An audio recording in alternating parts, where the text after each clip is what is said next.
Hare Rama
खालच्या सर्वांनी बोलायचं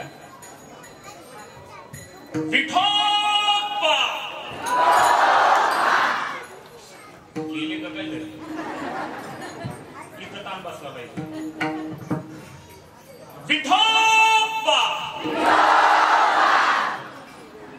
तुमच्या उठ्यांची हालचाल मला दिसते तुम्ही किती जोरात बोलायचे तुम्ही मला फसवा देवाला बसू नका बेंकेच्या दिनापासून विठोबाचं नाव घ्यायचे पांडुरंगाची शपथ येतो विठोबा घाबरताय देवाला विठोबा विठोबा विठोबा विठोबा विठोबा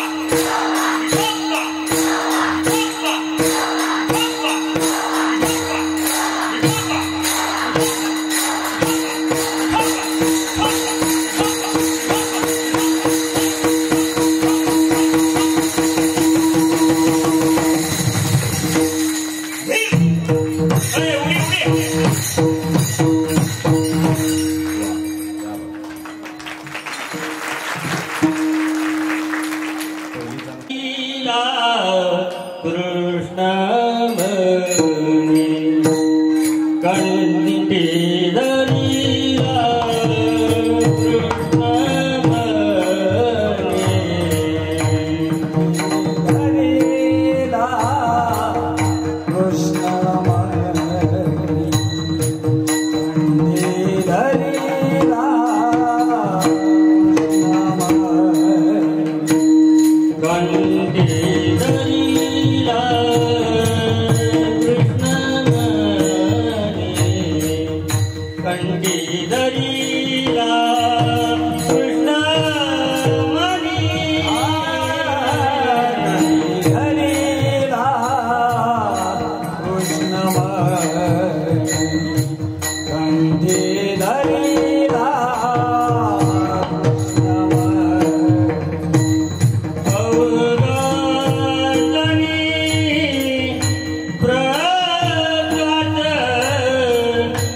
कीर्तनाचे रंग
तत्त्वमस्याधिलक्षणम्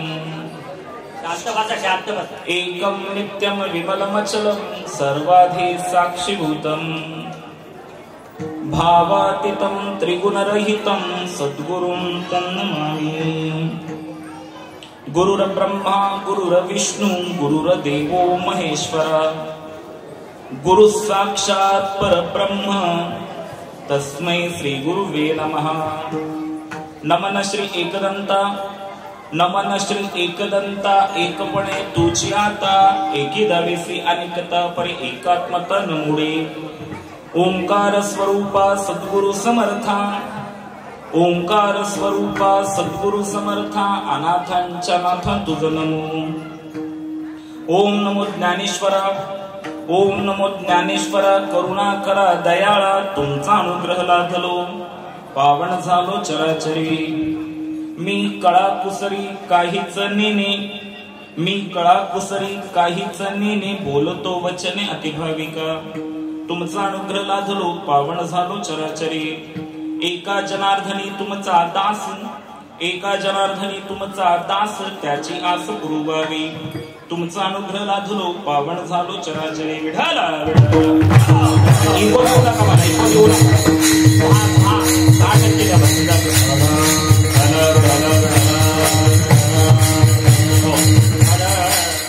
कंठी धरीला कृष्णमणी कंठी धरीला कृष्णमणी अवघा जनी प्रकाश काला वाटो एकमेका वैष्णवनिका संभ्रम वाकुलिया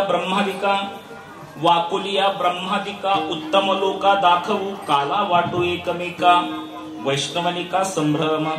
तुका मने भूमंडळी आम्ही बळी वीरगाढे काला वाटो एकमेका वैष्णवनिका संभ्रम। निवृत्ती ज्ञानदेव सोपान मुक्ताबाई एकनाथ नामदेव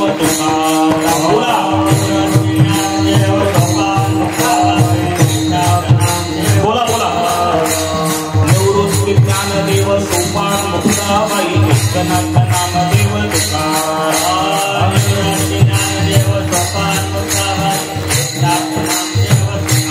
हरि हरि निवृत्ती ज्ञानदेव सोपान मुक्ताबाई एकनाथ नामदेव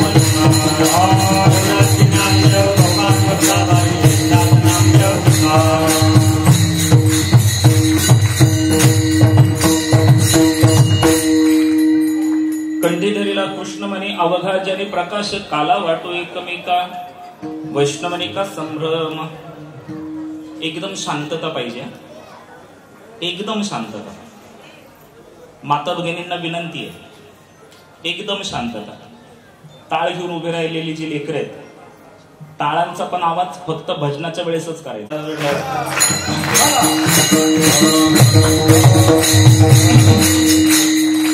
कंठी धरीला कृष्ण म्हणे अवघा जनी प्रकाश काला वाटो एकमेका वैष्णवनिका संभ्रम. विश्वमांगल्याचं स्वप्न उराशी बाळगून अखिल मानव जातीच्या कल्याणाकरिता ज्यांनी गीतेवर ब्रह्मानंदाची लहरी प्रकट केली असे ज्ञानी यांचे राजे, योगी यांची माऊली, कैवल्य साम्राज्य चक्रवर्ती संत शिरोमणी माऊली महावैष्णव ज्ञानोबाराय भगवान. ज्ञानोबारायांनी वारकरी संप्रदायाचा भागवत धर्माचा ज्ञानाने पाया रचला. ज्ञान देवे रचिला पाया उभारिले देवालय. संत श्रेष्ठ ज्ञानेश्वर महाराजांनी वारकरी संप्रदायाचा पाया तर ज्ञानाने रचला, पण या संप्रदायाला वैराग्याचा कळस ज्यांनी चढविला असे देहनिवासी जगद्गुरु श्रीमंत तुकाराम महाराज. आणि तुकाराम महाराजांचं काल्याचं महात्म्य सांगणारा, काल्याचा महिमा वर्णन करणारा हा गोडाचा अभंग आज हरिकीर्तन रूपी सेवेसाठी आपल्या समोर घेतलेला आहे. विठ्ठल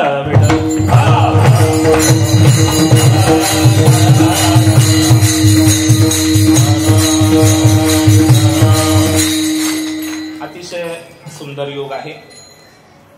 श्री भोगेश्वर प्रतिष्ठान, श्री ज्ञानेश्वरी सेवा समिती यांच्या वतीने आयोजित करण्यात आलेला काकड आरती समारंभ आणि अखंड हरिनाम महोत्सव, या महोत्सवाचं शंकर महाराज प्रगट दिनाच्या निमित्ताने, योगीराज शंकर महाराज प्रगट दिनाच्या निमित्ताने आयोजित करण्यात आलेला हा अखंड हरिनाम महोत्सव, या महोत्सवाचं 9वं वर्ष. आणि या 9व्या वर्षामधील हे काल्याचं संकीर्तन रूपी पुष्प भगवंताच्या चरणावर समर्पित करण्यासाठी आयोजक संयोजकांनी मला आमंत्रित केलं. विशेषत्वाने आदरणीय दत्ताभाऊ चिंचवडे असतील व आपण सर्व आयोजक नियोजक मंडळी असतील, आपल्या वतीने ज्यांनी माझ्याशी संपर्क साधला ते माझे ज्येष्ठ परमार्थ स्नेही हरिभक्तीपरायण रामलिंग महाराज मोहिते असतील, आदरणीय आप्पाजी बागल असतील आणि उपस्थित आपण सर्व माता पिता बंधू भगिनी तरुण मित्र, आपण सर्वांच्या चरणावर नतमस्तक होतो आणि माझ्या अभंग चिंतनाला प्रवृत्त होतो. विठ्ठल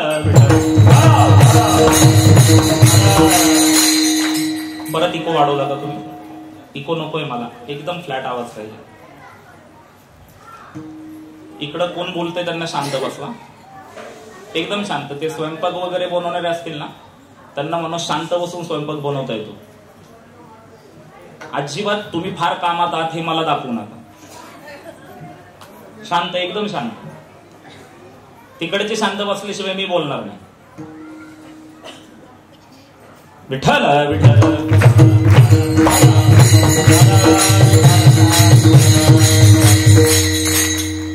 गेली महिनाभर आपण काकडा भजन या ठिकाणी करत आहात आणि मला माहिती आहे की शहरामध्ये सगळ्यात मोठा काकडा समारंभ या ठिकाणी पार पडतो आणि विशेषत्वाने माझ्या माता भगिनी लक्षणीय उपस्थिती असते. प्रपंचाच्या धावपळीमधून हा अख्खा महिना तुम्ही भगवत नामस्मरणामध्ये सकाळी पहाटे इथे येऊन भगवंताच्या नामामध्ये व्यतीत करता आणि त्याचा समारंभ आहे. पौर्णिमा आहे आणि इतक्या मंगल पर्वावर मला आपल्याशी आध्यात्मिक संवाद साधता येतोय हे मी माझं भाग्य समजतो. चिंतनाला प्रारंभ करण्यापूर्वी 4 सूचना. पहिली सूचना, आपण हरिकीर्तन ऐकण्यासाठी बसलेलो आहोत, त्यामुळे पाठीचा कणा ताठ करून बसायचा आहे, म्हणजे व्यवस्थित बसायचं आहे. दुसरी सूचना, माझं कीर्तन म्हणजे संवाद आहे. आदरणीय भाऊ या ठिकाणी उपस्थित आहेत, आमच्या आप्पा आहेत, सर्वच जण आहेत. ही सर्व माझ्यावर प्रेम करणारी मंडळी आहेत. माझ्या कीर्तनामध्ये मी एकटा बोलत नाही, तुम्ही बोला आणि मी बोलणार, मग माझं कीर्तन पुढे जाईल. तिसरी सूचना, इथून पुढे 1 तासभर मी आपल्या समोर उभा राहून आपल्याला साथ घालेल. खाली बसून आपण मला प्रतिसाद द्यायचा.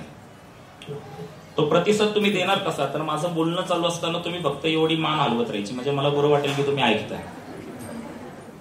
चला ताट बसून माझ्या प्रश्नाचं उत्तर द्या. म्हणजे आता इथून पुढे कीर्तन संपेतोपर्यंत कीर्तन कळलं तरी मान हलवायची, नाही कळलं तरी जमल. आणि खूप छान अतिशय सुंदर आयोजन नियोजन आहे. माझ्या माहितीप्रमाणे श्री ज्ञानेश्वरी सेवा समितीच्या माध्यमातून ज्ञानेश्वरीचं लिखाण चालू आहे ना, आणि जवळजवळ 40,000 भाविक या उपक्रमाशी जोडले गेलेले आहेत. याच्यासाठी एकदा जोरदार टाळ्या झाल्या पाहिजे. मी विशेष आभार दत्ताभाऊंची मानेन, कारण की कोविडच्या काळामध्ये आपण स्ट्रेसमध्ये गेलो होतो सगळे. आपण जगलोय, देवाची आपल्यावर कृपा आहे हे लक्षात घ्या बरं का. इतक्या मोठ्या कोविड सारख्या 2 वर्षाच्या कालावधीमध्ये आपण जगलोय ही आपल्यावर देवाची विशेष कृपा आहे. आणि त्यानंतरचा काळ हा आपण सत्कर्मामध्येच घालवला पाहिजे, आणि त्या कालावधीमध्ये हे चालू झालेलं सत्कर्म आहे. मी अशा अनेक माणसं तुम्हाला दाखवील की ज्यांनी आळंदी पाहिलेली नाही, ज्यांनी माऊलींच्या समाधीचं दर्शन घेतलेलं नाहीये. बरं, अशीही कितीतरी लोक रामलिंग महाराज मी दाखवेल की ज्यांना ज्ञानोबा तुकोबा माहिती पण नाहीये. अशी कितीतरी लोक मी दाखवेल की घरामध्ये ज्ञानेश्वरी आहे पण त्यांनी एकदा पण उघडलेली नाहीये. पण आपण भाग्यवान आहात की आपण ज्ञानेश्वरी ज्ञानोबाऱ्यांच्या मुखातून निघालेली ही सरस्वती तुम्ही हस्तलिखित केली. आणि अशा पुण्यवान सर्व मायबापांच्या समोर हे कीर्तन मला करण्याचं भाग्य रामलिंग महाराज, आपण, दत्ताभाऊ आणि आप्पा आपण मला प्राप्त करून दिलं. त्याबद्दल आपले मनापासून धन्यवाद व्यक्त करतो. शेवटची सूचना देतो. जगातलं सर्व दुःख देवाने आपल्याच वाट्याला दिले असे चेहरे करून बसू नका. आणि काही लोकांना कीर्तनाला महाराजांकडे गंभीर चेहरा करून बघायची सवयच असते. ते महाराजांवर प्रभाव टाकण्याचा प्रयत्न करत असतात. तर माझ्यावर कोणाचाच प्रभाव पडत नाही.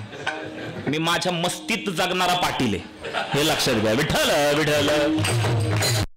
आपल्याला माहिती असलेले दशावतार आहेत आणि त्यातही 2 अवतारांवर आपली अतिशय प्रीती आहे. त्याच्यातला एक अवतार आहे राम अवतार आणि दुसरा अवतार आहे कृष्ण अवतार. काल्याच्या कीर्तनामध्ये केंद्रस्थानी कोण आहेत? राम आहेत का कृष्ण आहेत? कृष्ण आहेत. काल्याच्या कीर्तनाला वारकरी संप्रदायामध्ये अनन्यसाधारण महत्व आहे. वारकरी संप्रदायाचा अधिष्ठान असणारा कोणताही कार्यक्रम, त्या कार्यक्रमाची सांगता ही काल्याच्या कीर्तनाने होते. वारकरी चौथ्या दिवशी काला कार्यक्रम 4 दिवसाचा असू द्या, 5व्या दिवशी काला कार्यक्रम 5 दिवसाचा असू द्या. मध्ये मला खूप आवडलं. मला आपण सांगितलं, रामलिंग महाराजांनी सांगितलं, दत्ताभाऊंनी सांगितलं की खूप समाज असतो इथे काकडा भजनाला. किती असतो साधारणपणे? 450-500 600 लोक असतात. म्हणजे खरं तर कौतुकाची गोष्ट आहे. आता काही मंडळी वाजवा आमच्या इथे काकडा, आता या परिसरात अनेक प्रेम करणारी मंडळी आहेत. गावागावातली माणसं भेटतात आणि म्हणतात दादा एक दिवस तरी आमच्या गावात काकडा भजनाला या. आणि सांगता पुढे काय म्हणतात माहितीये का, जरी तुम्हाला काकडा भजनाला येता आलं नाही तरी नाश्त्याला या, नाश्त्याला चांगला असतो. बरं, केलेल्या भजनाचं पुण्य पाहिजे असेल ना तर आमच्या आजोबा सांगायचे, अख्खा संपूर्ण महिना भजन करण्याचं पुण्य पाहिजे असेल तर त्यांनी काल्याच्या कीर्तनाला जावं आणि काल्याच्या कीर्तनात सहभागी व्हावं. आमच्या आजोबा सांगायचे. ऐका बरं का, पूर्ण व्हायचंय माझं. अख्ख्या महिन्याचं भजन केल्याचं, भजन ऐकण्याचं पुण्य एक काल्याचं कीर्तन ऐकलं. घोटाळा दत्ताभाऊ म्हणतील, आपण म्हणतील, रामलिंग महाराज म्हणतील, दादाला उगाचच बोलवलं आपण कीर्तनाला. मला महात्म्य सांगायचंय. अतिशोक्ती याच्यातली सोडून द्या, पण काल्याच्या कीर्तनाचं एवढं महात्म्य. काला म्हणजे काय? 2 मुद्द्यांमधून तुम्हाला सांगतो. पहिला मुद्दा आहे, काला म्हणजे सामाजिक ऐक्य. पण इथं अगदी लहान लेकरापासून वयोवृद्ध माणसांपर्यंत सर्व सहभागी झालेले आहेत. कोणत्या जातीचा आहे मलाही माहिती नाही, तुम्हालाही माहिती नाहीये. तू कोणत्या जातीचा आहेस, तू कोणत्या धर्माचा आहेस, तू कोणत्या पंथाचा आहेस, तू स्त्री आहेस, तू पुरुष आहेस, तू लहान आहेस, तू तरुण आहेस, तू वृद्ध आहेस, तू गरीब आहेस, तू श्रीमंत आहेस, हे सगळे भेदभाव जिथं लहान थोर याती भलती नारीन सगळ्यांची येथे आहे अधिकार. सर्वांना इथे अधिकार आहे. म्हणून काला म्हणजे सामाजिक ऐक्य आहे आणि काला म्हणजे प्रेमाचं दर्शन आहे. ऐका बरं का, काला म्हणजे प्रेमाचं दर्शन आहे. भगवंताने आपल्या भक्तांवर जे प्रेम केलं त्या प्रेमाचं दर्शन म्हणजे काला.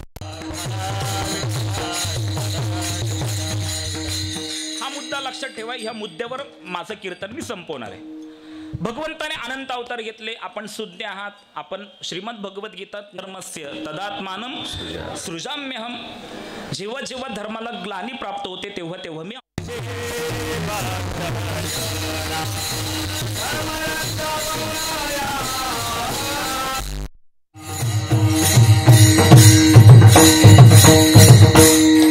धर्मरक्षावया अवतार घेसी आपुल्या पाळीसी भक्तजना. श्रीमद भगवद्गीता. परित्राणाय साधूनां विनाशाय च दुष्कृतां धर्म संस्थापनार्थाय संभवामी युगे युगे. जेव्हा जेव्हा धर्माला ग्लानी प्राप्त होते तेव्हा तेव्हा भगवंत अवतार घेतात, भक्तांचं रक्षण करतात, दुर्जनांचा संहार करतात, धर्माची स्थापना करतात. मग भगवंताने अनंत अवतार घेतले. त्याच्यामध्ये गर्ग संहितेमध्ये भगवंताच्या अवताराचे गेले का काय घरी तुम्ही, आणि गेले का काय घरी म्हटलं की हाय हाय म्हणायचं बरं का. गर्ग संहितेमध्ये भगवंताच्या अवताराचे 6 प्रकार सांगितले. किती प्रकार सांगितले? 6. या माझ्या लहान लहान भगिनी समोर बसल्यात. खूप छान बोलताय तुम्ही आणि तुमचं बरंच पाठांतर दिसतंय मला. आता मला भीती वाटायला लागली तुमच्या समोर. काय खूप गोड बोलतो. म्हणजे ह्या ज्या घरात जातील ते घर सुखी होईल बरं का. माझी विनंती आहे तुम्हाला माता भगिनींना, म्हणजे आज मुलींच्या अपेक्षांपेक्षा मुलींच्या आई बापाच्या अपेक्षा जास्त वाढल्या. पण मुलींना दुसऱ्याच्या घरी देताना, तुमच्या पोटचा गोळा दुसऱ्याच्या घरी देताना त्या कुटुंबाची संपत्ती पाहण्यापेक्षा त्या कुटुंबाचे संस्कार पहा, तर तुमची मुलगी सुखी राहील बरं का. पैशाला काही कमतरता नाहीये. पैसा पाहून मुलगी द्याल आणि मग पुढे काही घडलं तर म्हणजे आपल्याकडे आता नुकतं खागवण्याचं प्रकरण घडून गेलेलं आहे. त्याच्यामुळे तुम्ही थोडंसं सावध राहा आणि संस्कार पाहून आपल्या मुलीचं लग्न लावून द्या. खूप छान आहेत ह्या लहान लहान त्याच्या लेकी आहेत, ज्यांच्या ज्यांच्या घरातल्या आहेत. भाग्यवानात की त्या काकड्याला येतात, कीर्तनाला पुढे बसतायत. नाहीतर दांडियामध्ये पहिल्या जाणाऱ्या काही पोरी असतात. जाऊ द्या, आपल्याला तिकडे जायचं नाही. भगवद्गीतेमध्ये भगवंताने अवताराचं प्रयोजन सांगितलं. गर्ग संहितेमध्ये भगवंताच्या अवताराचे 6 प्रकार सांगितले. अंश, अंशांश, आवेश, कला, पूर्ण आणि पूर्णतम. ह्याच्यामध्ये पूर्ण अवतार हा रामाचा अवतार आहे आणि पूर्णतम अवतार हा कृष्णाचा अवतार आहे. प्रमाण मी तुमच्याकडे बघितले की प्रमाण आहे प्रकार. मला 12:30ला संपवायचंय, 1 वाजेपर्यंत घरी पोहोचायचंय मला. गर्ग संहितेमध्ये 6 प्रकार. अंश, अंशांश, आवेश, कला, पूर्ण आणि पूर्णतम. पूर्ण अवतार हा रामाचा अवतार आहे आणि पूर्णतम अवतार हा कृष्णाचा अवतार आहे. प्रमाण देतो मी पुढे. प्रभू रामचंद्रांनी, म्हणजे प्रभू रामचंद्रांच्या आयुर्मर्यादाचा विचार सांगताना प्रभू रामचंद्रांची आयुर्मर्यादा ही 11,000 वर्षाची सांगितली आणि भगवान श्रीकृष्णाची आयुर्मर्यादा ही 125 वर्षाची सांगितली. प्रभू रामचंद्रांकडे सामर्थ्य होतं पण स्वातंत्र्य नव्हतं. आणि भगवान श्रीकृष्णाकडं सामर्थ्यही आहे महाराज आणि स्वातंत्र्यही आहे, म्हणून तो पूर्णतम अवतार आहे. दुर्जनांचा येणे, करुणी संहार पूर्ण अवतार रामकृष्ण. आपल्या कीर्तनाचे, काल्याच्या कीर्तनाचं केंद्रस्थान भगवान श्रीकृष्ण आहे. आता भगवंत अनंत अवतार घेतो. त्याला देव म्हणतात. ज्याच्याकडे दिव्यता आहे त्याला देव म्हणतात. जो दिव धातूपासून झाला त्याला देव म्हणतात. तो देतो म्हणून देव आहे. दिली इंद्रिय, हात, पाय, कान, डोळे, मुख, बोलाया वचन. तो देतो म्हणून तो देव आहे. मला कधी विचारलं की पुरुषोत्तम दादा देव म्हणायचं कोणाला, देव बोलायचं कोणाचा? अध्यात्मशास्त्र असं सांगतं महाराज, तुमच्या माहितीतला हा सिद्धांत असेल. अध्यात्मशास्त्र असं सांगतं की जो देशतः, कालतः, वस्तुतः अपरिच्छिन्न असतो तो देव असतो बरं का. बघा येते का लक्षात? गेली का काय घरी? जो देशतः, कालतः, वस्तुतः अपरिच्छिन्न असतो त्याला देव म्हटलेलं. फार सोपी व्याख्या मी सांगितली. जो देशतः, कालतः, वस्तुतः अपरिच्छिन्न असतो त्याला देव म्हटलेला आहे. अपरिच्छिन्न या शब्दाचा अर्थ व्यापक आहे. जो देशतः, कालतः, वस्तुतः अपरिच्छिन्न आहे. अपरिच्छिन्न म्हणजे व्यापक आहे आणि जो व्यापक असतो तो सत्य असतो. प्रमाणे सत्य तू, सत्य तू, सत्य तू विठ्ठला. भगवंत सत्य आहे. ऐका आता एका मुद्द्याकडे आपण लक्ष देऊया. जो देशतः अपरिच्छिन्न आहे. देशतः अपरिच्छिन्न म्हणजे काय? अपरिच्छिन्न या शब्दाचा अर्थ व्यापक आहे माता भगिनींनो. देशतः अपरिच्छिन्न म्हणजे देशतः व्यापक आहे. आपण कोणत्या देशात राहतो? चाललो मी आळंदीला, बोला ना पटकन. आपण कोणत्या देशात राहतो? भारतात राहतो. भारतात देव आहे. मग पाकिस्तानमध्ये नाही का? पाकिस्तानमध्ये पण आहे. भारतात त्याला देव म्हणतात, भगवान म्हणतात, पाकिस्तानमध्ये त्याला अल्लाह म्हणतात. बरं, भारतात देव आहे, पाकिस्तानमध्ये देव आहे. मग अमेरिकेमध्ये नाही का? अमेरिकेमध्ये पण देव आहे, तिथे त्याला गॉड म्हणतात. तुम्हाला गोड वाटतं ना कीर्तन? हा, तर तिकडे काय म्हणतात दादा? गॉड म्हणतात. गॉड, गॉड इज वन असं म्हटलेलं आहे. तर देव हा एकच आहे. त्याची नावं बदलली पण तो नाही असा एकही देश नाहीये. बरं सांगा, आता आपण भारतात आहोत, आपल्या पीसीएमसी मध्ये आपण चिंचवड मध्ये आहोत. हे कोणतं नगर आहे? चिंचवडे नगर मध्ये आहोत. मग याच वेळेस आपण पुणे शहरात आहोत का? डेक्कनला? किंवा आपण याच वेळेस शनिवार वाड्यावर आहोत का? नाहीये. म्हणजे आपण फक्त एकाच ठिकाणी आहे, पण सर्व देशात ज्याचा अनुभव आहे त्याला देव म्हणतात. म्हणजे तो देशतः अपरिच्छिन्न आहे, म्हणजे तो देशतः व्यापक आहे. तो कालतः व्यापक आहे. देव कालतः व्यापक आहे. मला सांगा, आपण भूतकाळात होतो का? नव्हतो. आपण भविष्यात असणार आहोत का? आपल्याला माहिती नाही. आपण भूतकाळात नव्हतो, आपण भविष्यात असणार आहोत की आपल्याला माहिती नाही, पण आपण वर्तमानात आहोत. पण भूतकाळातही ज्याचा अनुभव होता, भविष्यातही ज्याचा अनुभव असणार आहे आणि वर्तमानातही ज्याचा अनुभव आहे त्याला देव म्हणतात. म्हणून तो कालतः अपरिच्छिन्न आहे आणि तो वस्तुतः अपरिच्छिन्न आहे. सर्व वस्तूत त्याचा अनुभव आहे. प्रल्हादाला हिरण्यकशिपूने विचारलं, माता भगिनींनो, या खांबात तुझा देव आहे का? प्रल्हादाने हो उत्तर दिलं का नाही उत्तर दिलं? तुम्ही बोला ना, बोलत जा. आणि माझं म्हणणं आहे, मी प्रत्येक कीर्तनामध्ये, ज्यांनी माझं कीर्तन यापूर्वी ऐकलंय त्यांना माहिती असेल, मी सांगत असतो की माणसाने मुक्तपणे व्यक्त झालं पाहिजे. काय बोललो मी? माणसाने मुक्तपणे. काय बोललो मी? माणसाने मुक्तपणे. काय बोललो मी? माणसाने मुक्तपणे. काय बोललो मी? माणसाने मुक्तपणे. काय बोललो मी? माणसाने मुक्तपणे. तुम्ही जोपर्यंत सगळे व्यक्त होत नाही ना, तोपर्यंत माझं हेच चालू राहणार. बरं, माणसाने मुक्तपणे व्यक्त झालं पाहिजे.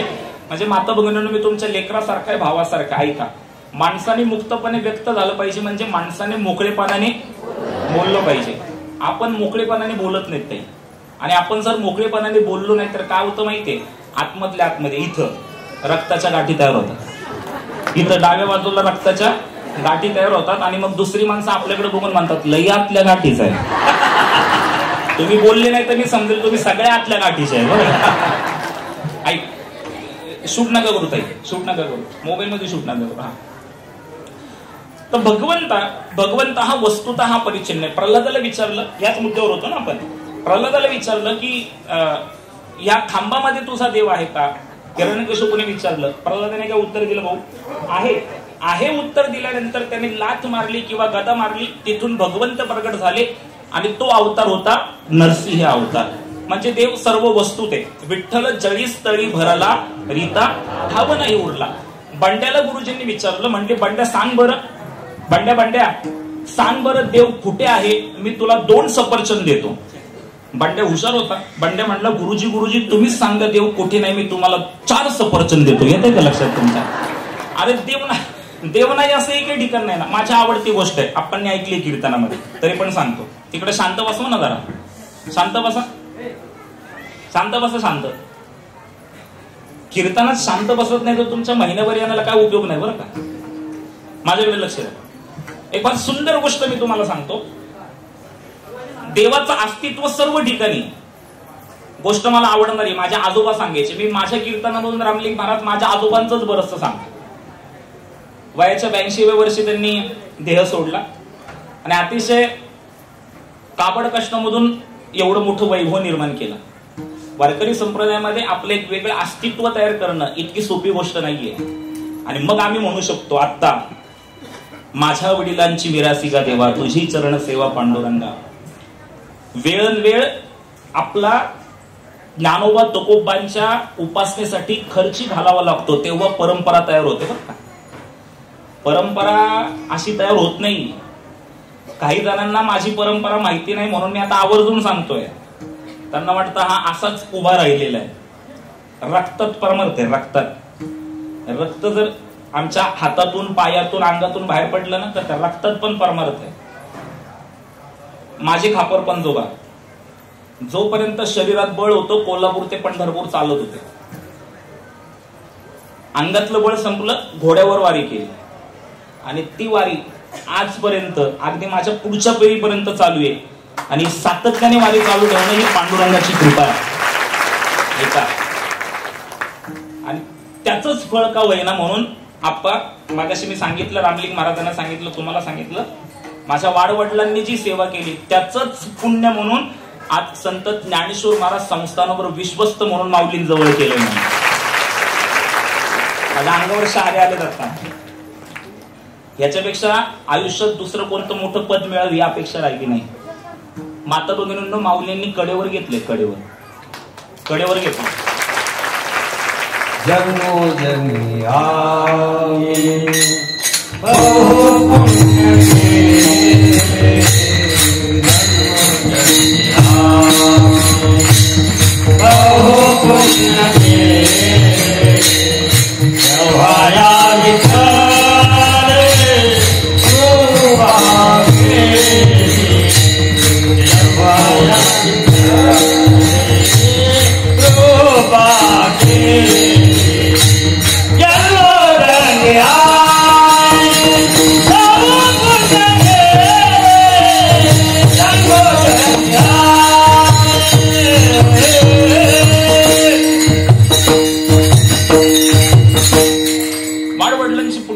त्याच्यात आम्ही प्रयत्न पण केले. प्रयत्न करावे लागतात. त्या प्रयत्नांना यश देण्याचं काम अधिष्ठानाचं, संतांचं, सद्गुरूंचं, भगवंताचं असतं. पण बघा ना, 750वा माऊलींचा जन्मोत्सव चालू आहे महाराज. आणि या पर्व काळामध्ये नेमणूक होणं ही फार महत्वाची गोष्ट आहे. आणि 16 जुलैला आम्ही आव्हान केलं. आपण माझ्यासोबत नियुक्ती झाली. हरिभक्ती पारायण आदरणीय चैतन्य महाराज लोंढे तथा पूजनीय कबीर बुवा आणि ॲडव्होकेट रोहिणीताई पवार आणि मी, आमची एकत्र नियुक्ती झाली. आणि आदरणीय हरिभक्ती पारायण चैतन्य महाराज लोंढे यांच्या मनामध्ये तो संकल्प आला की आपण माऊलींच्या मंदिरावर सोन्याचा कळस बसवूयात. 11 किलोचा सोन्याचा कळस बसवायचा ठरवला. तुमच्या सारख्या संपूर्ण भाविकांनी मदत केली आणि 1 महिन्यामध्ये माऊलींच्या मंदिरावर 22 किलोचा सुवर्ण कळस बसला. करील ते काय नोहे महाराज परी पाहे बीज शुद्ध अंगी. माऊलीने काय अवघड आहे? ज्यांनी रेड्यामुखी वेद वदविले, ज्यांनी निर्जीव भिंत चालवली, त्यांना त्यांच्या मंदिरावर सुवर्णाचा कळस बसवून अवघड आहे का? आम्हाला फक्त त्यांनी निमित्त केलं, ही फार महत्वाची गोष्ट आहे. आपण भगवंत हा सर्व ठिकाणी याचा विचार मांडत होतो. आणि मी एक गोष्ट सांगत होतो जी माझे आजोबा सांगायचे. इथून आपण जरा बाजूला गेले का काय घरी झालं? हां, 12:30ला जय विठ्ठल, काळजी करू नका.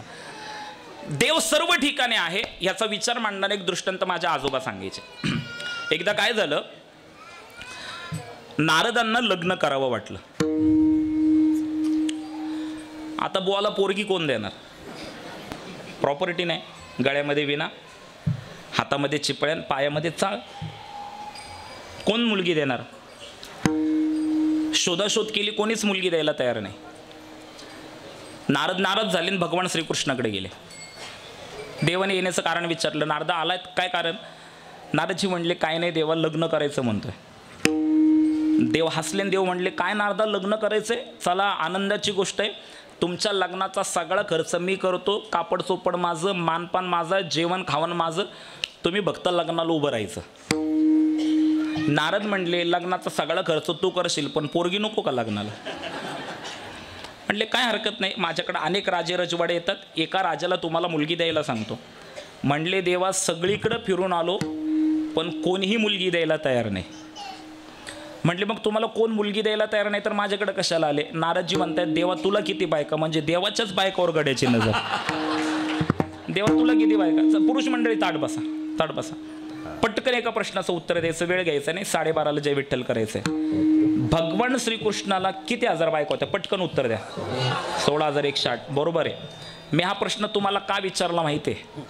कारण लोकांना देवाविषयी दुसरं काहीही माहिती नसलं तरी देवाला बायका किती होते हे माहिती असतं म्हणून विचारलं. फार काय ताण घ्यायचा नाही. देवाला दत्ता बोया देवाला 16,108 बायका. नारद म्हणले देवा तुला किती बायका? देव म्हणले 16,108. मग नारदजी म्हणतात दे ना त्याच्यातली एक. नारदाच्या अज्ञानाचं देवाला हसू आलं. देव म्हणले नारदा माझ्या एका पत्नीबरोबर तू पुनर्विवाह कर, पण माझी एक अट आहे. माझ्या प्रत्येक बायकोच्या घरी जा आणि जिच्या घरी मी नसेल तिच्याशी तू लग्न कर. हे गणगणित होतं लग्नाच्या. नारद लग्नाची गणगण फार भयंकर बरं का. ती वर्षानंतर उतरते लग्न झाल्यावर. तर लग्नाच्या गणगणित नारदाला वाटलं एखादीच्या घरी असेल 16,107 मधली जी सुसंस्कारित असेल, जिच्याचे आपले विचार जुळतील तिच्याशी आपण पुनर्विवाह करू. देवाचा निरोप घेतला आणि देवाच्या पहिल्या बायकोच्या घरी गेले. माझ्या शब्दांबरोबर लक्ष राहू द्या बरं का. नारद निघाले देवाच्या पहिल्या बायकोच्या घरी गेले. देवाने काय सांगितलं तर जिच्या घरी मी नसेन तिच्यासोबत तू लग्न कर. नारद निघाले देवाच्या पहिल्या बायकोच्या घरी गेले. जाऊन पाहतायत तर देव नुकतेच तिथे आले होते. नारद तिथून निघाले देवाच्या दुसऱ्या बायकोच्या घरी गेले. देव तिथं तोंड हातपाय धुवत होते. नारद तिथून निघाले देवाच्या तिसऱ्या बायकोच्या घरी गेले. देव तिथे तोंड हातपाय पुसत होते. नारद तिथून निघाले देवाच्या चौथ्या बायकोच्या घरी गेले. देव तिथे पलंगावर बसलेले होते. नारद तिथून निघाले देवाच्या पाचव्या बायकोच्या घरी गेले. देवाची बायको देवाला बसायला पाठ ठेवत असते. नारद तिथून निघाले देवाच्या 6व्या बायकोच्या घरी गेले. देव पलंगावरून उठून पाटावर बसलेले असतात. नारद तिथून निघाले देवाच्या 7व्या बायकोच्या घरी गेले. देवाची बायको देवाच्या समोर पाठ ठेवत असते. नारद तिथून निघाले देवाच्या 8व्या बायकोच्या घरी गेले. देवाची बायको त्या पाटासमोर रांगोळी काढत असते. नारद तिथून निघाले देवाच्या 9व्या बायकोच्या घरी गेले. देवाची बायको त्या पाटावर चांदीचं ताट ठेवत असते. नारद तिथून निघाले देवाच्या 10व्या बायकोच्या घरी गेले. देवाची बायको त्या ताटामध्ये पंचपक्वान्न वाढत असते. नारद तिथून निघाले देवाच्या 11व्या बायकोच्या घरी गेले. तिथे जेवण वाढून झालेलं असतं. नारद तिथून निघाले देवाच्या 12व्या बायकोच्या घरी गेले. तिथं देवाने ताटाभोवती पाणी फिरून आचमन केलेलं असतं. नारद तिथून निघाले देवाच्या 13व्या बायकोच्या घरी गेले. तिथे देवाने पहिला घास तोडून तोंडात टाकलेला असतो. नारद तिथून निघाले देवाच्या 14व्या बायकोच्या घरी गेले. तिथं देव शांतपणे जेवत असतात. नारद तिथून निघाले देवाच्या 15व्या बायकोच्या घरी गेले. देवाचं जेवण तिथं झालेलं असतं. नारद तिथून निघाले देवाच्या 16व्या बायकोच्या घरी गेले. देव पाटावरून उठून पलंगावर बसलेले असतात आणि देवाची बायको देवाला पानाचा विडा देत असते. तुम्हाला काय 16,108 सांगायचे आहेत का? बघत बसलेत माझ्याकडे. अरे काय 16 सांगता सांगता माझ्या तोंडाला फेस आला. तुम्ही काय शांतपणे ऐकताय? माझी गोष्ट संपली. मला फक्त एवढं सांगायचं होतं की असं एकही घर नारदांना सापडलं नाही की जिथे देव नाही. देवाचं अस्तित्व आहे आणि या अस्तित्वामध्ये देवाने अतिशय महत्त्वाचं कार्य जर कोणत्या अवतारामध्ये केलं असेल तर ते राम अवतारामध्ये केलंय आणि कृष्ण अवतारामध्ये केलंय. उद्धवाने एकदा भगवंताला विचारलं, म्हणले देवा तुझी ओळख काय? तेव्हा भगवंत म्हणतायत माझे नाम आत्माराम, मी आवाप्त सकळ काम, परी प्रेमळा लागी सकाम ऐसे गोड प्रेम तयाचे. माझं नाव आत्माराम आहे. बघा बरं का, देवाला ओळख विचारली उद्धवाने. म्हटले देवा तुझं नाव काय? भगवंत म्हणतात माझे नाम आत्माराम. देवा तू करतोस काय? मी आवाप्त सकळ काम, माझ्या सर्व इच्छा संपलेल्या आहेत. ओवीचा पूर्वार्धच आहे. सर्व इच्छा संपलेल्या असताना कोणती इच्छा शिल्लक राहणं गरजेचं आहे का? नाही. पण तरी देखील देव पुढे ओवीच्या उत्तरार्धामध्ये म्हणतात परी प्रेमाला लागे सकाम ऐसे गोड प्रेमता याचे. म्हणजे बघा देव कसा शब्द बदलतात. म्हातारी नाही का म्हणत, म्हातारी म्हणते आता काही इच्छा राहिली नाही, आता कसलीच इच्छा राहिली नाही, फक्त एकदा नातवाचं तोंड बघितलं म्हणजे मारायला मोकळी. इच्छा राहिली नाही पण नातवाचं तोंड बघायची इच्छा आहेच म्हातारीला. तसं देवाच्या सर्व इच्छा संपल्या पण तरी पण एक इच्छा आहे, परी प्रेमाला लागी सकाम ऐसे गोड प्रेम तयाचे. मी माझ्या प्रेमळ भक्तांसाठी सकाम आहे. मग नारदांना विचारलं, उद्धवाने विचारलं देवा एखादं उदाहरण देतो का? देवाने उदाहरण दिलं. कुब्जा काय सुंदर होती, कुब्जा काय सुंदर होती, तिच्या प्रेमाची मज प्रीती राधा प्रार्थी मी वनाप्रती काय विषयासक्ती लागोनी. खूप ज्या सुंदर होती का सुंदर नव्हती, दिसायला कुरूप होती, पण मी तिचं दिसणं पाहिलं नाही. तिने माझ्यावर जे प्रेम केलं त्या प्रेमाचा मी भुकेला होतो. राधेबरोबर मी तासनतास वनामध्ये विहार करायचो. मला विषयांची आवड नव्हती. राधा माझ्यावर जे प्रेम करायची त्या प्रेमाचा मी भुकेला होतो. थोर प्रेमाचा भुकेला हाची दुष्काळ तयाला. भगवंताला आवडणारं प्रेम कसं आहे? नारदांनी भक्तिसूत्रात सांगितलेलं आहे. गुणरहितम कामनारहितम प्रतिक्षण वर्धमानम अविच्छिन्नम सूक्ष्मतरम अनुभवरूपम प्रेमस्वरूपम. जे गुणरहित आहे, कामनारहित आहे, प्रतिक्षणाने वाढणारं आहे, नित्य आहे, सूक्ष्म आहे आणि ज्याचा अनुभव घेता येतो त्याला प्रेम म्हटलेलं आहे. नारदजींनी विचारलं असं प्रेम कुठे पाहायला मिळेल? नारदजींनी सांगितलं यथा व्रज गोपिकाना, गोकुळात जावा तुम्हाला ते प्रेम पाहायला मिळेल. हरीने माझे हरेले चित्त किंवा लाली मेरे लालन की चित्त देखू त लाल लाली देखन मे गई मे भी हो गई लाल. मग भगवंताने 3 प्रकारे प्रेम केले. भगवंताने सामान्य प्रेम संपूर्ण जगतावर केलं, विशेष प्रेम आपल्या नातेवाईकांवर केलं आणि अतिविशेष प्रेम आपल्या भक्तांवर केलेलं आहे. ऐका, सामान्यपेक्षा महत्त्व विशेष प्रेमाला आहे आणि विशेषपेक्षा महत्त्व अतिविशेष प्रेमाला आहे. सामान्य प्रेम, जगत ही भगवंताची निर्मिती आहे. जगतावर भगवंत प्रेम करतो, जगत ही त्याची निर्मिती आहे ना, ह्या जगतावर भगवंत प्रेम करतो. पण सामान्य प्रेमापेक्षा महत्त्व विशेष प्रेमाला आहे. विशेष प्रेमापेक्षा ते भगवंताच्या धर्मपत्नी ज्या आहेत त्या मुख्य 8 आहेत. रुक्मिणी, सत्यभामा, जांबवंती, कालिंदी, वृंदा, मित्रा, भद्रा, सत्या अशा देवाच्या 8 मुख्य पत्नी सांगितलेल्या आहेत. रुक्मिणी एकदा देवाला म्हटली, देवा मला तुमच्यासारखा मुलगा. गेले का काय घरी तुम्ही? माना हलवणं झालेत म्हणून म्हटलं.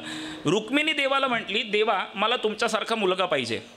देव म्हणले, रुक्मिणी तुला मला तप करावं लागेल. देवाने रुक्मिणीसोबत तप केलं, 10 वर्ष तप केलं.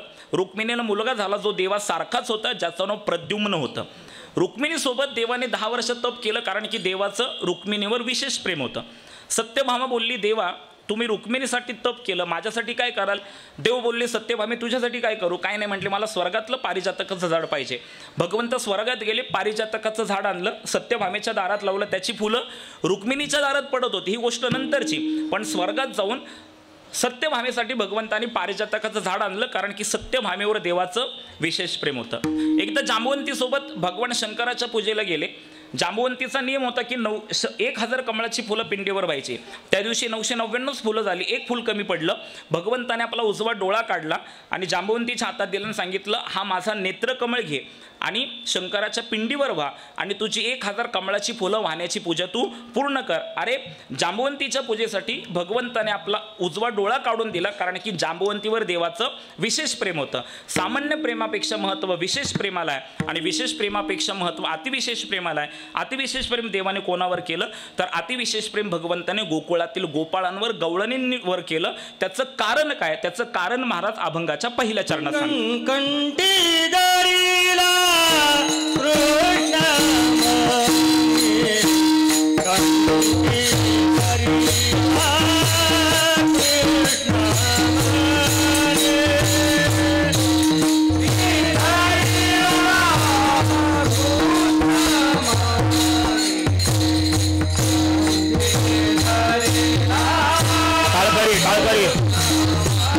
काला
टाळकरी टाळकरी टाळकरी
वाकडे घ्यायचं, देव देश धर्माशी वाकडे घ्यायचं. मी तर काळ्या जिभेच आहे.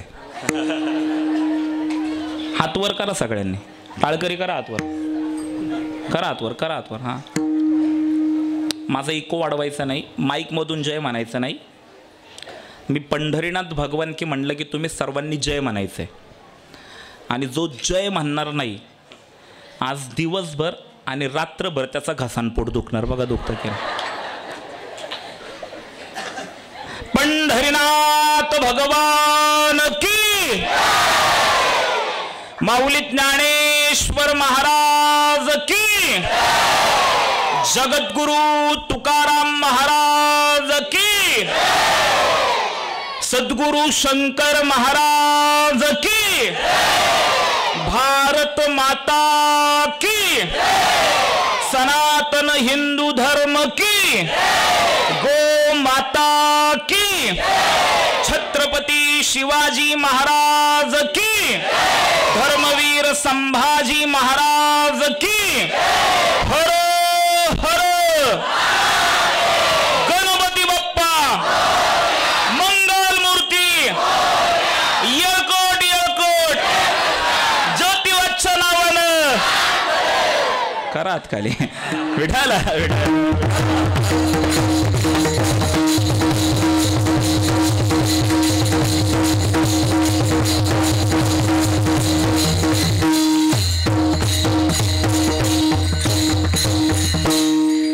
माझ्याकडे लक्ष द्या. 10 मिनिट फक्त. आज बोलू नका. लेकरांना शांत बसवा. हां, शांत शांत, एकदम शांत.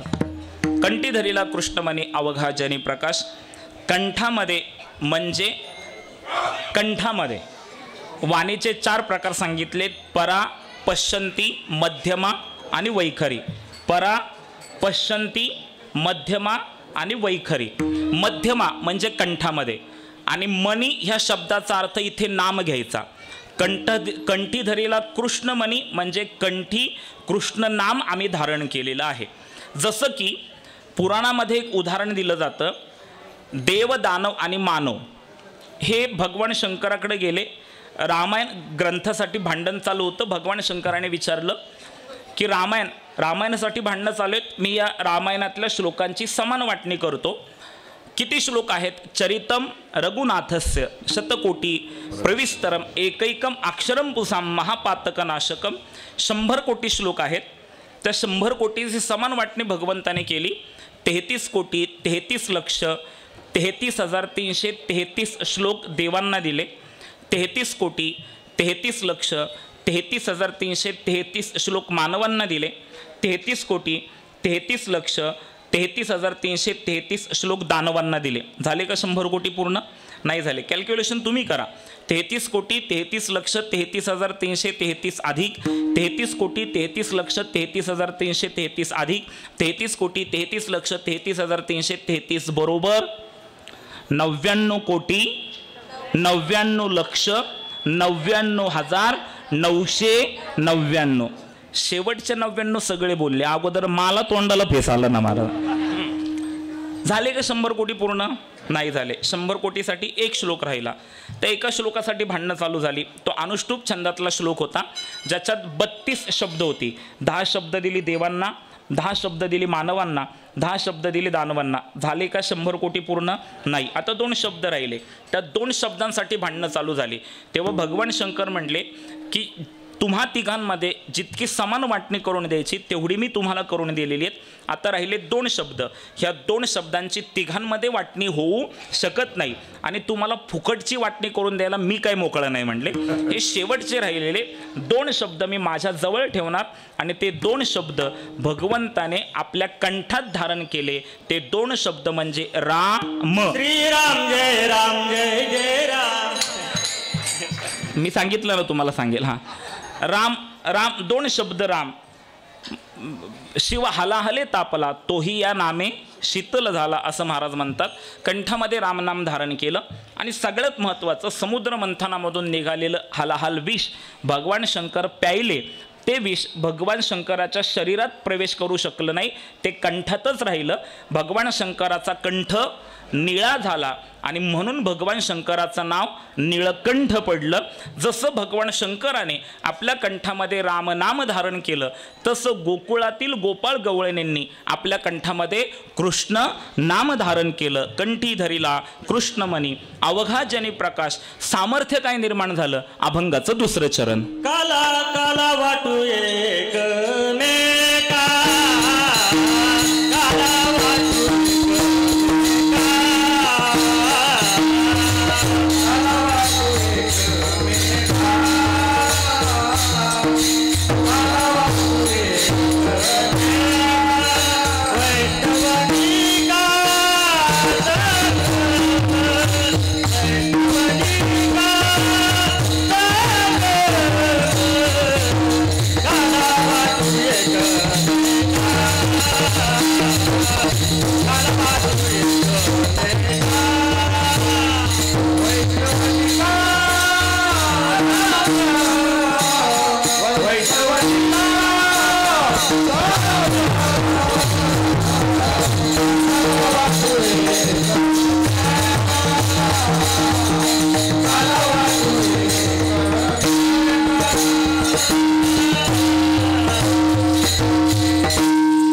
वाटू एकमेका वैष्णवनेका संभ्रम.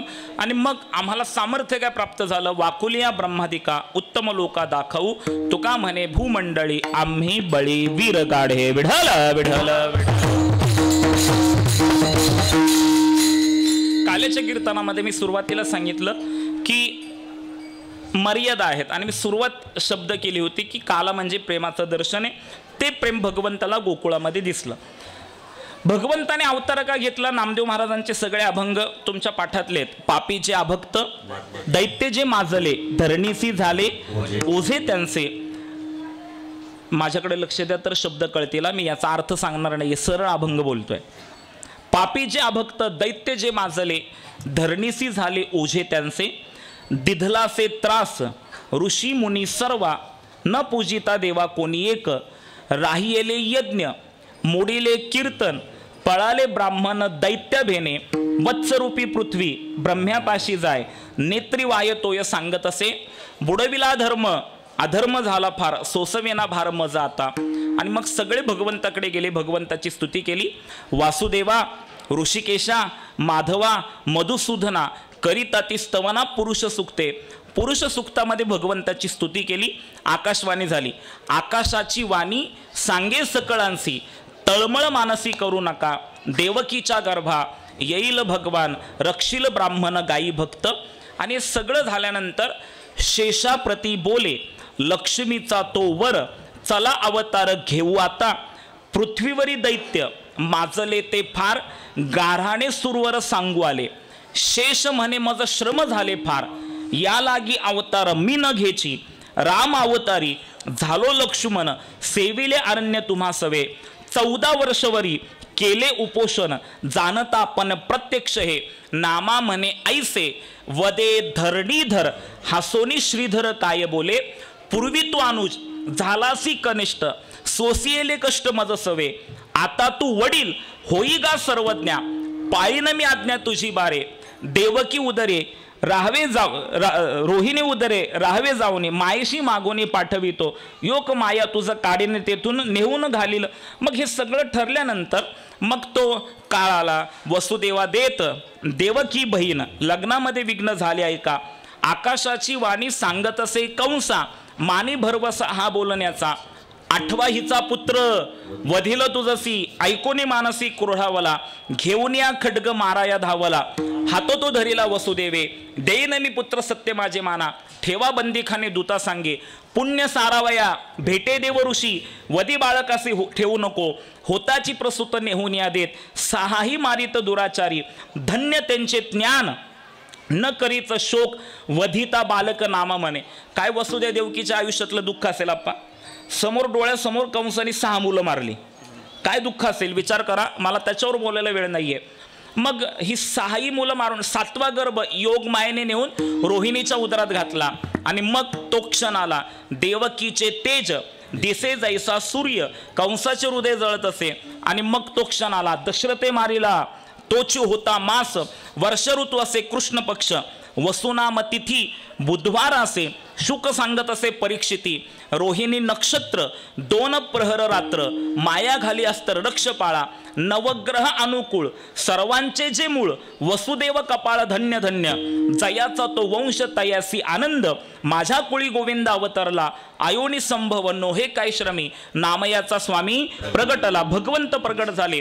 आणि मग सोडा सोडा मिठी, लपवा लपवा जग जेठी, झली कंसासी कळेल, माझ्या बाळासी मारेल, वसुदेवा चिंतामणी, तेजन माय गगनी, नामा मने आले असे.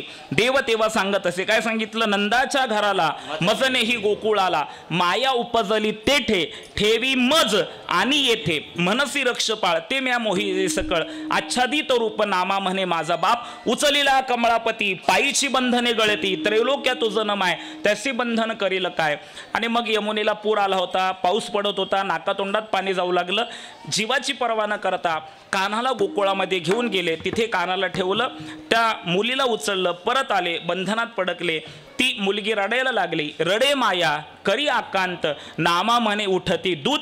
मग सेवकांनी जाऊन कंसाला सांगितलं मुलगी जन्माला आलेली आहे. तो म्हटला मुलगी असू दे नाही तर मुलगा असू दे, मला मारलं पाहिजे. त्या मुलीचे पाय धरले, तिला फिरवू लागला, ती हातातून निसटली.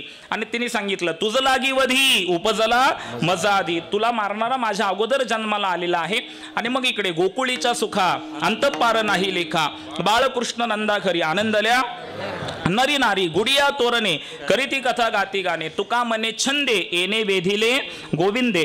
भगवंताच्या गुणांनी गोकुळामध्ये मन वेधलं जाऊ लागलं. भगवान श्रीकृष्ण बाळ सगुण गुणाचं तान, बाळ दिसते गोजीरवाने, तळवे तळ हात टेकीत, डाव्या गुडघ्याने रागत. भगवंत किती सुंदर दिसतोय. श्रीकृष्णाच्या रूपापुढे लक्ष्मी भुलोनी झाली वेडी, मदन पोटा आले बापुढे, तेथ कोणीकडे इंद्रचंद्र. अरे कृष्ण किती सुंदर आहे. राजस सुकुमार मदनाचा पुतळा, रवी शशी काळा लोपलिया, कस्तुरी कस्तुरी मळवट चंदनाची उटी रुळे माळ कंठी वैजयंती. अरे भगवंत इतका सुंदर आहे, सुंदर ते ध्यान उभे विटेवरी करकटेवरी ठेवून या तुळशीहार गळ. इतका देव सुंदर आहे. आपलं आपलं आपलं आपलं आपलं आपलं आपलं आपलं आपलं मला पाठ येत प्रमाण सगळी विढाला विढाला.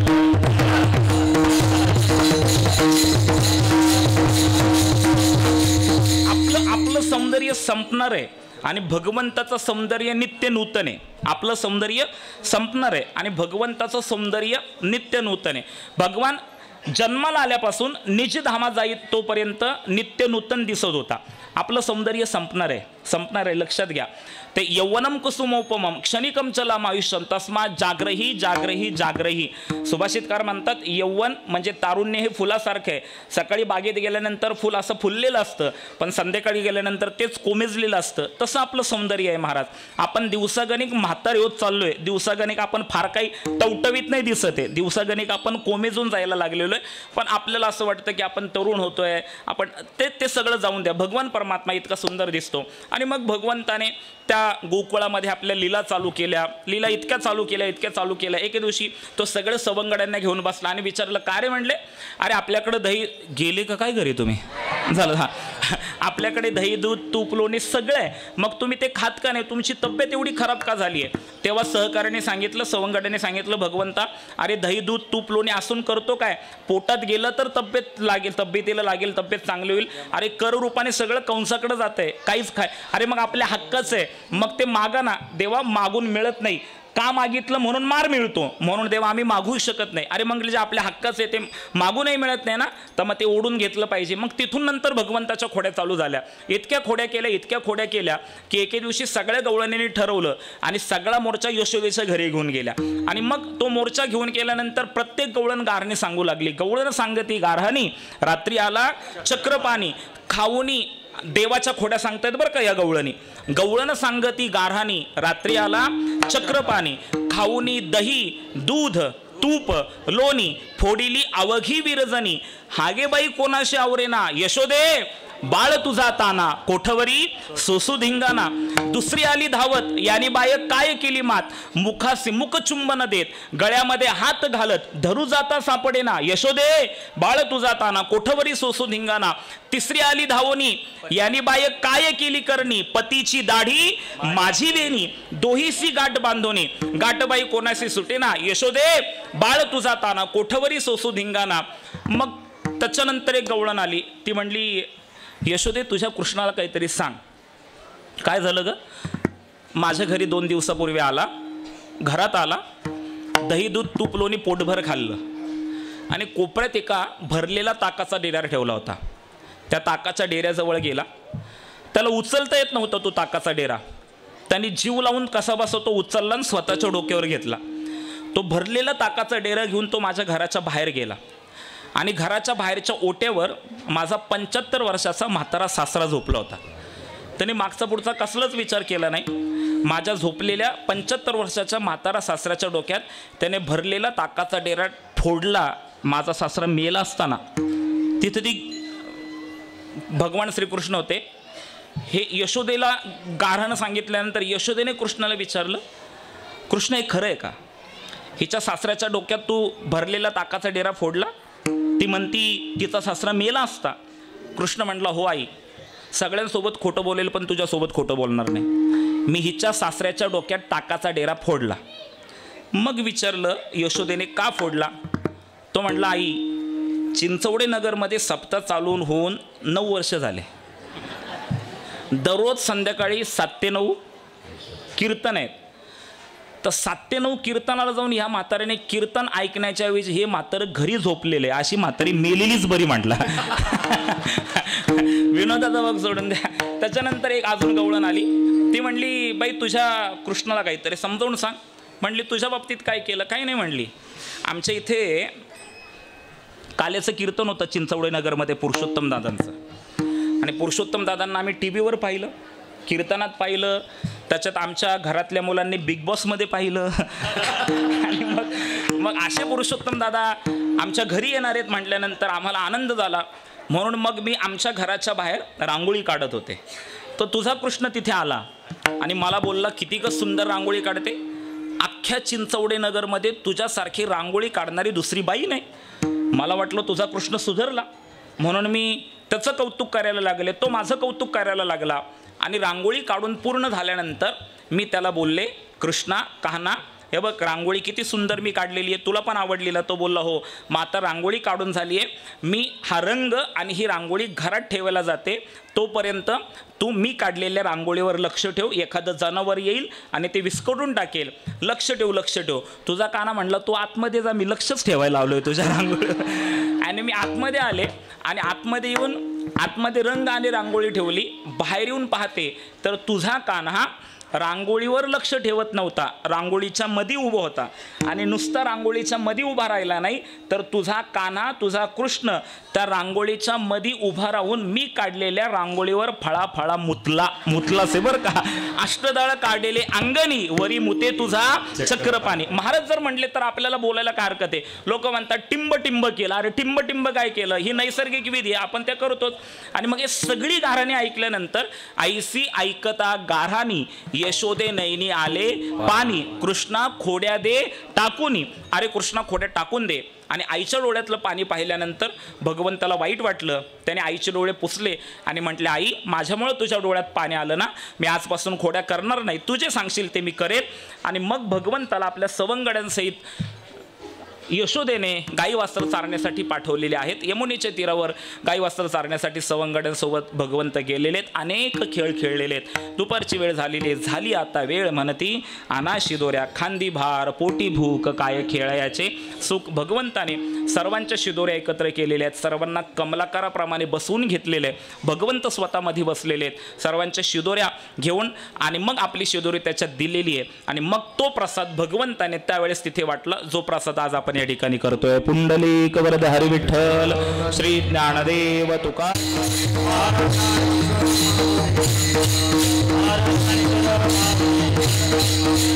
तुकाराम तुकाराम तुकाराम तुकाराम.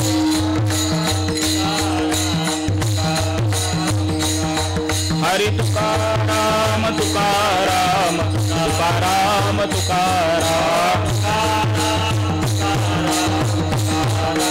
हरी हरी हरी हरी तुकाराम तुकाराम तुकाराम तुकाराम.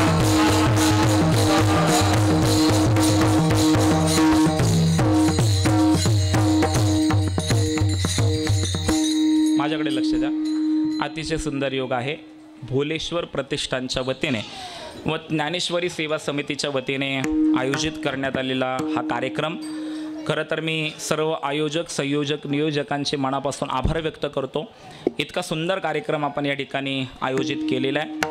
गेली 9 वर्षापासून हा अखंड हरिनाम सप्ताह होतो आहे आणि 9वं वर्ष आहे. आणि 9व्या वर्षातील हे काल्याचं संकीर्तन रूपी पुष्प भगवंताच्या चरणावर समर्पित करण्यासाठी आपण सर्वांनी बोलवलं. मी विशेष आभार मानेल की ज्यांच्यामुळे हजारो लोक परमार्थाशी जोडले गेले.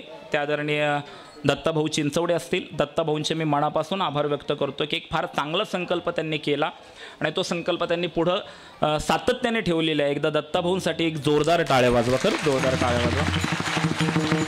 म्हणजे मी सुरुवातीला सांगितलं की ज्ञानेश्वरी लिहिण्याचं पुण्य दत्ताभाऊंच्यामुळे आज इतक्या हजारो लोकांना मिळतं आहे. दत्ताभाऊ तुम्हाला भगवंताने दीर्घ आयुर आरोग्य सधनता द्यावी अशी आम्ही संप्रदायाच्या वतीने भगवंताच्या चरणी प्रार्थना करतो.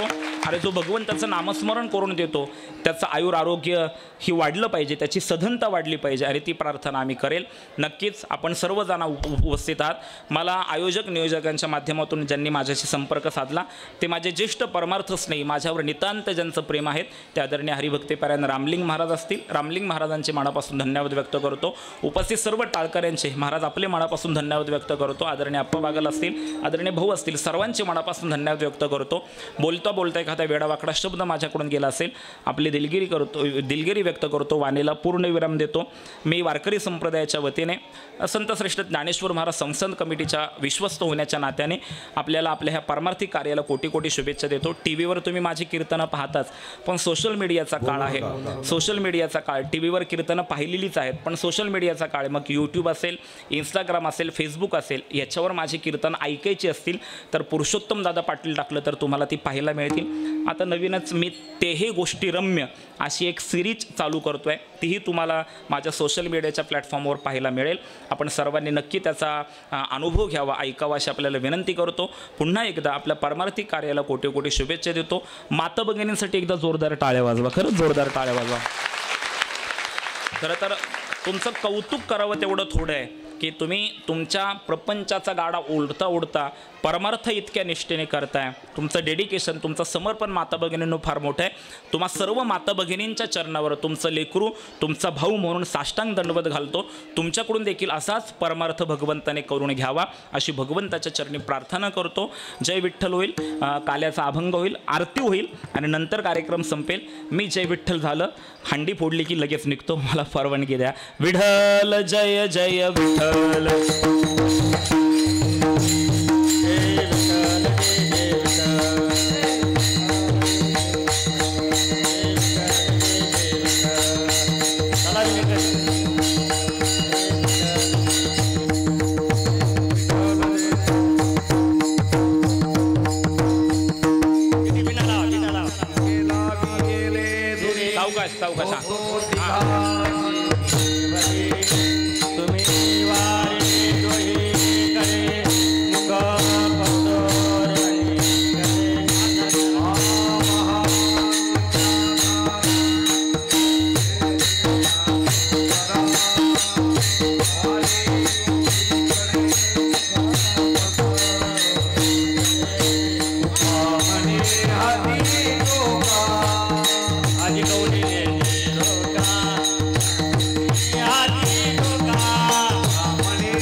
करता दुख हरता भरता विघ्नाची पूर्वी पूर्वी प्रेम कृपा जयाची सर्वांगी सुंदर सेंदुराची कंठीर के मान जय देव जय मंगलमूर्ति श्री मंगलमूर्ति दर्शन मात्रेमान मननी मात्रेमान कामना पूर्ति जय देव गौरी कुमरा चंदनाची ओटे कुंकुम केशरा हे दलित मूढ सोबत भरा सुनते नो पोरे चरणी गारिया जय देव जय मंगलमूर्ति श्री मंगलमूर्ति दर्शन मात्रेमान स्मरणे मात्रेमान कामना पूर्ति जय देव लंबोदर पीतांबर फणिवर वंदना सरल सुंद वक्र माता भट्टाय सदना संकटी भावामि निर्वाणि रक्षामि सुरवर वंदना जय देव जय मंगलमूर्ति श्री मंगलमूर्ति दर्शन मात्रेमान मात्रेमान कामना पूर्ति जय देव सौति विक्राल ब्रह्मांडी माला विषय कंड काल त्रिनेत्रीज्वाला लावण्य सुंदर मस्तकी माला एको निज निर्मल वायुला जय देव जय शिवशंकरा स्वामी शंकरा आरती ओवाळू भारती ओवाळू कर्पूर गौरा जय देव कर्पूर गौरा भोळा पार्वती सुमनांच्या माला कंजनीला ऐसा शंकर शोभे उमा बिल्लाला जय देव जय शिवशंकरा स्वामी शंकरा आरती ओवाळू भारती ओवाळू जय देव सागर मंथन पै गेले श्यामाजी अवतीत हल हल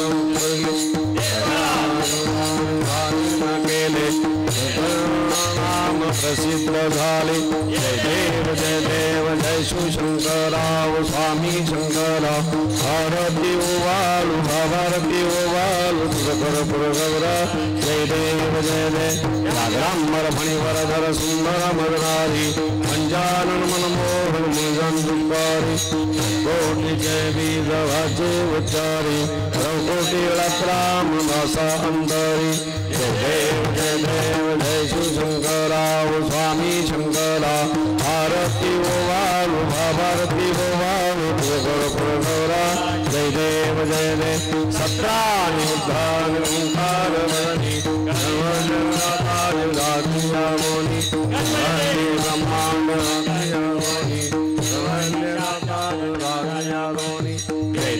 जय देव जय हनुमंता श्री हनुमंता तुमचे नि प्रसादी हरणी भवकंता जय देव दुमदुमले पाताल उठला शब्द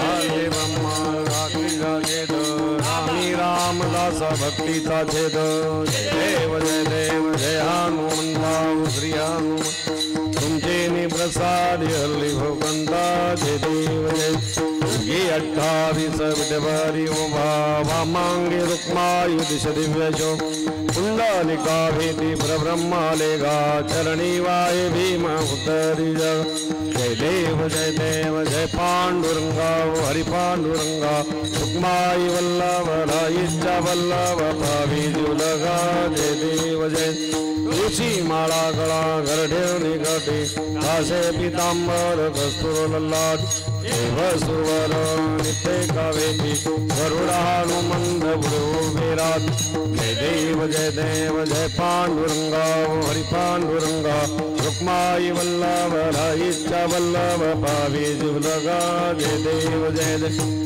आषाढ़ी कार्तिकी भक्त जनेति ओ साधु जनेति चंद्रभागे मध्य स्नानोदय कर दे दर्शन हेला मातृदेवोय मुक्ति यशवासिनं देव माधवासिनं देव भगवान जय देव जय पांडुरंग हरि पांडुरंग रुक्माई वल्लभ राईच्या वल्लभ भावी जीवलगा जय देव जय आरती ज्ञान राजा महाकैवल्य देवते साधू संत मनोवेदला माझा आरती ज्ञान राजा लोपले ज्ञान जगे इतने कोणी अवतार पांडुरंग नाव ठेविले ज्ञानी आरती ज्ञान राजा महाकैवल्य तेजा सेवती साधू संत मनोवेदला माझा आरती ज्ञान राजा आ प्रगट हुए बोले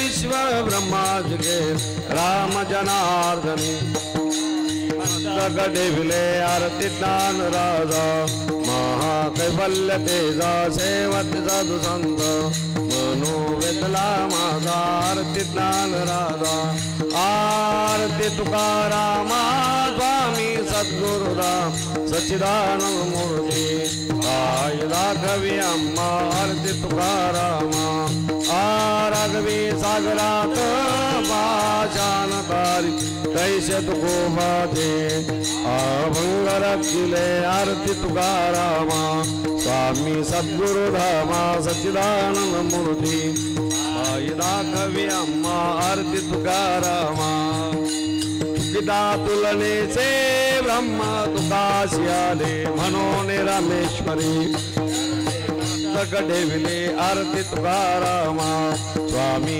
सद्गुरुधामा सच्चिदानंद मूर्ती आई राघवी अम्मा आरती तुकारामा